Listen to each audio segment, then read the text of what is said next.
Bonjour, je m'appelle Charlie Dalin et quand je serai grand, je ferai le Vendée Globe. Bonjour, c'est Charlie Dalin, skipper de l'IMOCA Apivia. Apivia Voile vous emmène dans le rêve de Charlie, ou comment Charlie Dalin est passé du rêve Vendée Globe à la réalité. Ça prend de plus en plus de place dans ma vie et je me dis que voilà, j'ai envie de faire ça, mais je me rends compte que c'est pas forcément, ça peut être un peu précaire, que c'est pas simple pour trouver des fameux sponsors. Et en plus, je connaissais absolument personne dans ce milieu-là à l'époque.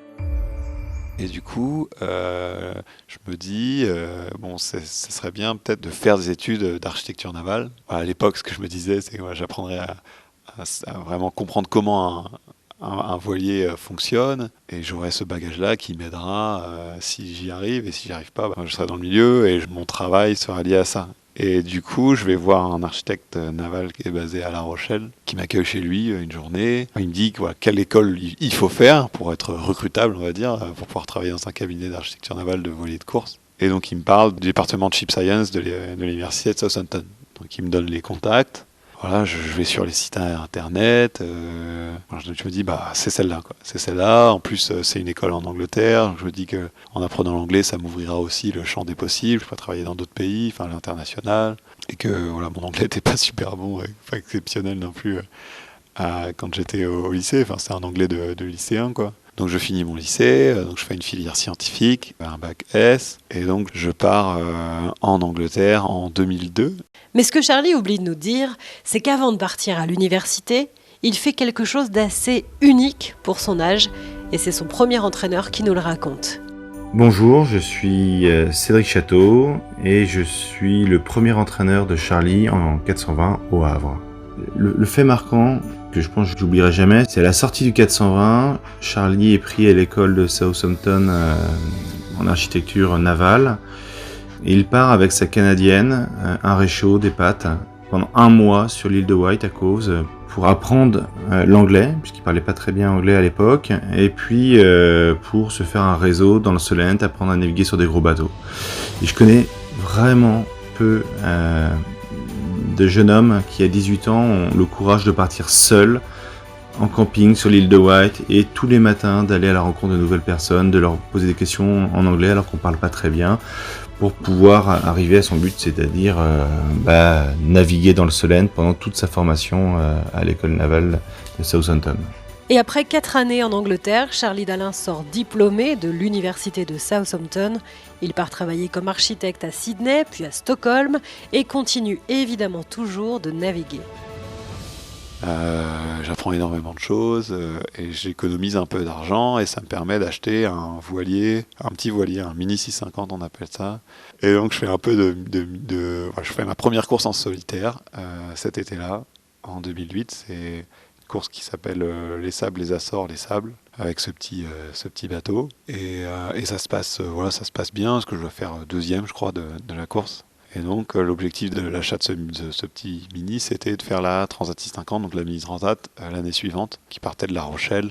Mais la crise de 2008 passe par là, donc j'ai plus de sponsor pour la mini.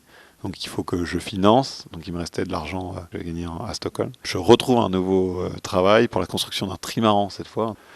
Donc je retourne en Australie, mais pour plus longtemps cette fois, parce que j'y reste 6 mois. Et là où je fais aussi pas mal de bateaux, je fais la Sydney Hobart. Je navigue beaucoup en bas de Sydney de nouveau, j'avais gardé mes contacts là-bas. Et après ça, donc je rentre en France, et là je retravaille 1 mois pour un marin qui s'appelle Yves Leblevec, qui construisait un multi 50 avec un certain Guillaume Verdier, un architecte naval, qui est l'architecte d'Apivia. Donc c'est la première fois que je rencontre Guillaume Verdier. Hop, attendez. Rencontre avec Guillaume Verdier, l'architecte d'Apivia aujourd'hui. Franchement, ça vaut le coup de remonter le temps, non ? Bonjour, je suis Guillaume Verdier, je suis l'architecte d'Apivia avec mon équipe. Je pense que la première fois, c'était lorsqu'il travaillait pour Yves Leblevec. Je ne le connaissais pas très bien. Il était super motivé, ceci dit, et a posé plein de questions. On s'est très vite très bien entendu, et ce qui est frappant, c'est qu'il est il écoute énormément les gens et il est plein de respect. Et je dirais que vraiment sa qualité, c'était d'avoir les bonnes questions, d'être très attentionné et puis d'être vraiment adorable, quoi. Adorable, ça on le savait déjà, n'est-ce pas?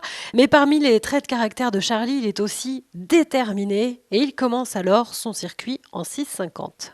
Et donc la Mini Transat part, et en fait l'idée de cette course c'était d'aller vraiment chercher sur une longue course, d'aller chercher la réponse, est-ce que je suis vraiment fait pour ça? Parce que voilà, je rêvais de ça depuis longtemps, c'était une passion, mais donc, j'en rêvais quoi, je rêvais de course au large en solitaire depuis longtemps, mais tant qu'on l'a pas fait, on sait pas si on est vraiment fait pour ça, j'avais peu de doutes, hein, mais bon, c'est quand même important d'aller chercher cette réponse. Et en fait, la réponse, je l'ai eue pendant la course, parce que pendant la course, je pense que je devais pas être loin de la côte brésilienne. Et donc ça faisait déjà 2 semaines, je pense que j'étais sur mon petit bateau de 6,50 m, tout seul, sans liaison avec la Terre, parce qu'on n'a pas de téléphone satellite ou de lien avec la Terre sur cette course. Donc voilà, en autonomie, autarcie complète sur le bateau. Et là, je me dis, bon, ok, super, je suis en tête de la Mini Transat, de la deuxième étape.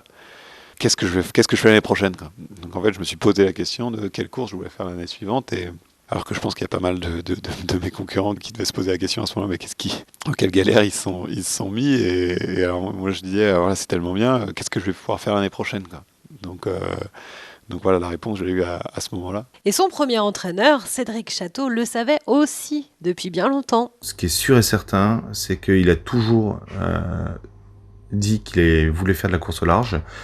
En solitaire, et notamment avec le Mini 650. Ça, c'est sûr et certain qu'il y avait une attirance très marquée pour faire le large, traverser les océans et le faire, si possible, seul. Et c'est vrai que si on y réfléchit un petit peu, je pense que dans son fort intérieur, il devait y avoir un petit truc qui sonnait avec le Vendée Globe au bout de la cloche. Donc effectivement, je pense qu'il doit y penser depuis assez longtemps.